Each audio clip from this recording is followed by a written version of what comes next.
second baseman, Brian Doyle. Brian, that 78 season, you were telling me earlier today that you came up 5 times. I mean, did you ever thought you weren't going to make it to the major leagues? You know what?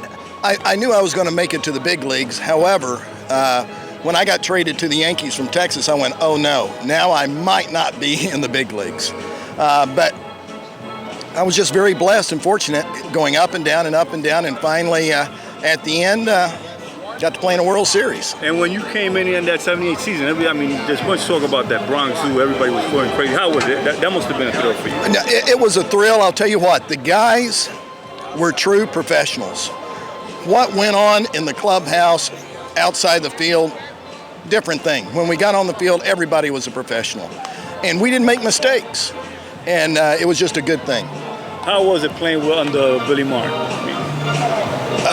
A true experience. I got to go with Billy to Oakland when he went to Oakland. And Billy was a great baseball mind. Everybody knew that. And again, I think of him, of course. I think of Dick Hauser. Bobby Cox? Bobby, all those, well, Bobby's still here with us, but I'm thinking about those that have left us, and it's a good time to think about those guys too while we're here. When you, on that World Series, I mean, you were the MVP. I mean, everybody.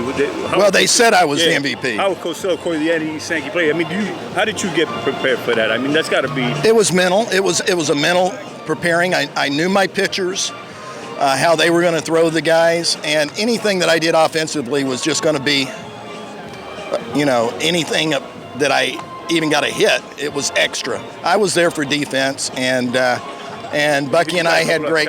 Yeah. So I got to lead that World Series in hitting, and they were more concerned with Munson and Jackson and Nettles and those guys. Bucky. And I got pitches to hit. Brian, how come, you have a camp, an academy, baseball academy. Before I used to see the guys go infield and outfield. That's something that's missing. The uniform is different. You think that's what's hurt the game? I mean, you don't see guys developing arms anymore. I think a lot is youngsters are playing too many games. And the reason I say that is because they play every day. And so they might throw 60, 90 feet. If they do take infield, they might use their arm twice. In the game, they might have to go capacity once or twice a game. So arms are not being developed because there's not as many practices and there's just too many games. Are we safe to say that there will be never a 300-game winner now? Wow. I think that's pretty safe. I think that's pretty safe. Well, thank you for your time and courtesy. All right.